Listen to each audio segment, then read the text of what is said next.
is up, people? It's Untitled Productions, and things are starting to get a little electrified. Wait, no, that did not work at all. As you guys might or probably don't know, Jolt is a fellow Autobot that appeared in Transformers Revenge of the Fallen. However, very briefly throughout. Now, I'm not going to go into too much depth about his overall character, or lack thereof, so let's jump straight into the review. The painting and sculpting on Jolt here is not too shabby. Actually, that is a little bit of an understatement. I mean, there is a lot of silver neatly distributed throughout the whole thing. And there's also some transparent tinted plastic, which also elevates the look just that little bit more. And I'm not sure if this will pick up too well on camera, but there is actually some painted and sculpted detail underneath the tinted plastic, which also elevates the look just that little bit more. And contrary to popular belief, this head is actually accurate to the movie, as the original toys and the comics are quite deceiving since it shows to be more spiky and basic compared to the streamlined, almost protoform-esque head we've got here for Studio Series Jolt. But with the significant improvements in robot mode accuracy, he does come with the cost of a lot of back kibble, which is pretty much just the whole roof of the car just slapped on the back. I'm not 100% sure if these parts on the shoulders are movie accurate, but I know these thigh panels are inaccurate, and of course the back is frickin' Kibbletopia. I also don't believe he had these bumper parts hanging off the bottom of his forearms, but I can tell these hands are pretty much spot on to the movie model. Now, despite the somewhat weird nature of his design and the obvious compromises for the transformation, the robot mode is actually pretty good. Now, as far as accessories go, he comes with his electro whips, which are just static pieces, not rubbery at all, no bendy wire or anything, just two static rods of plastic. Despite that, the sculpted detail on these is just excellent, as most modern day Transformers are well known for. Ugh. And to attach them, just pop off the thumbs and plug them right into there. Now Jolt can properly electrify. Even though these are static rods of plastic with weird fish hooks at the end, if you crop him out a little bit, you can make him the frickin' Transformers incarnation of Spider-Man. Pizza time.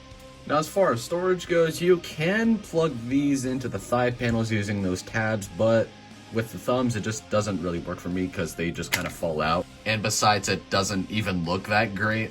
But an alternate way to store the thumbs, if they don't like tabbing in, using this fake app crunch, you can slide the thumbs into there, which I'm not sure if this is intentional or not, but thanks to Softbox for that tip. Now, talking about articulation, the head is on a ball joint, which allows for a little bit of swiveling, a little bit of head tilt. He can look up a lot, but not too far down. The arms are on a ball joint and the transformation hinge, which allows the arm to rotate a full 360 if you can just maneuver some of these panels out of the way. It also allows for a little bit of outward movement, bicep swivel, bend at the elbow, and the transformation hinge at the wrist. Surprisingly, a waist swivel, ball joint at the leg, which allows the leg to kick a little bit. It can't really move back all that much, and a decent amount of outward movement, which these thigh panels are on ball joints to accompany the movement. Bend at the knee with a really nice flow to it. A calf swivel, up and down at the feet, and that's it. Posability on Jolt isn't particularly the strongest factor of this figure, and of course the kibble tends to get in the way, but with that waist swivel, you can make posing this guy a lot more dynamic than some other SS figures I own. But with the War for Cybertron / Legacy line, they seem to be killing it with articulation. Now it's time for the size comparisons, and Jolt here is kind of a shorty. Here's Studio Series Jolt compared alongside the Figma Sayaka Miki, Figma Saber Alter 2.0, SH Monster Arts Bio Goji, MPM Barricade, Studio Series Sideswipe, Bumblebee, Roadbuster, Topspin, Bumblebee again, and last but not least, Sentinel Prime.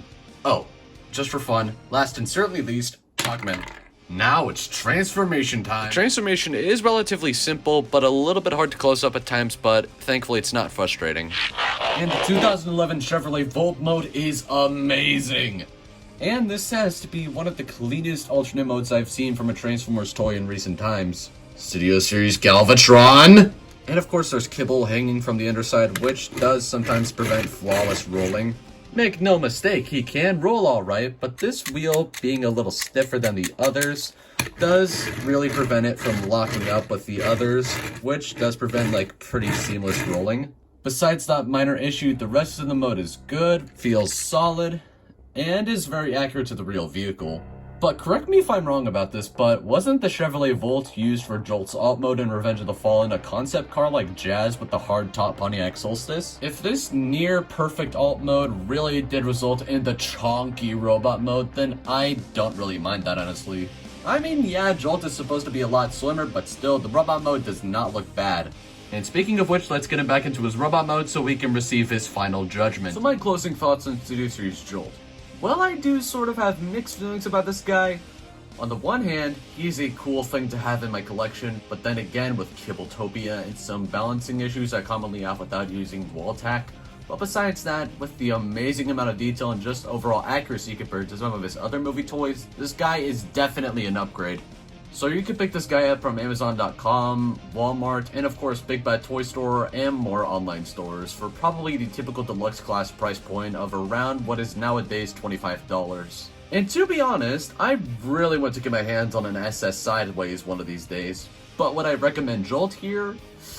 That depends. If you're a Studio Series completionist, then by all means, go right for it. But if you're just an average collector, then maybe this guy would be an easy miss. But just imagine if there was ever a third-party company, maybe like Black Mamba or Wei Jiang, that made a masterpiece movie-style Jolt, or even Hasbro and Takara themselves if they came out with an official movie masterpiece Jolt. But I just have to ask, when are we ever going to get masterpiece movie Revenge of the Fallen and Dark of the Moon figures? Hopefully sometime within the next 5 years. I mean, Blackout, despite the crappy promotional images, and after watching Prime vs. Prime's review, looks freaking amazing.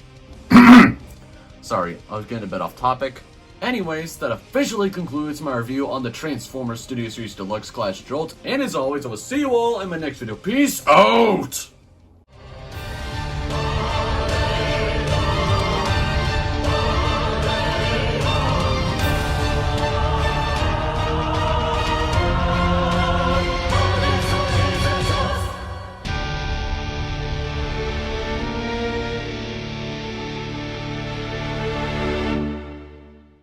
So remember how I mentioned War for Cybertron? Well,